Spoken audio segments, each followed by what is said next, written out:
Long before modern classrooms and dress codes, the idea of school uniforms began with a simple purpose: discipline and equality. The origin of school uniforms can be traced more than 450 years to England in the 16th century. One of the earliest known schools to introduce uniforms was Christ's Hospital School in London, founded in 1552. The students there wore long blue coats, yellow stockings, and leather belts. Interestingly, that uniform style is still preserved in ceremonial use today. At that time, uniforms were not about fashion at all.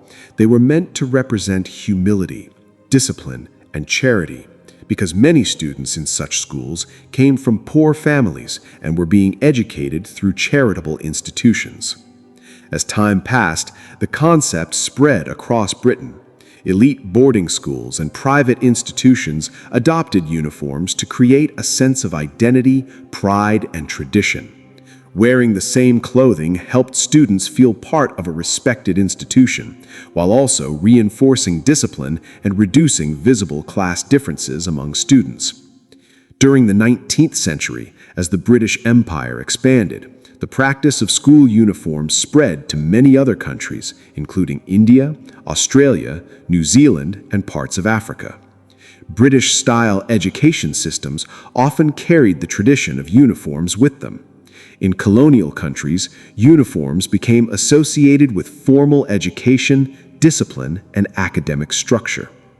By the 20th century, school uniforms had become common in many parts of the world, though not everywhere.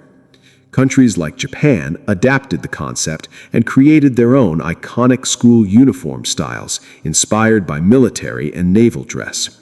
Japanese sailor uniforms for girls and gakuran uniforms for boys became cultural symbols recognized worldwide. The main reason uniforms remained popular was because schools believed they promoted equality.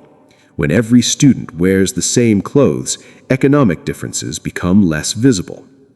Uniforms were also seen as a way to reduce distractions, improve focus, and create a professional learning environment. However, not all countries embraced uniforms equally. In the United States, for example, public schools historically allowed casual clothing, and uniforms became more common in certain districts much later. In contrast, countries like the United Kingdom, India, Japan, and many Asian and African nations continued to make uniforms a standard part of school life. Today, uniforms remain both practical and controversial.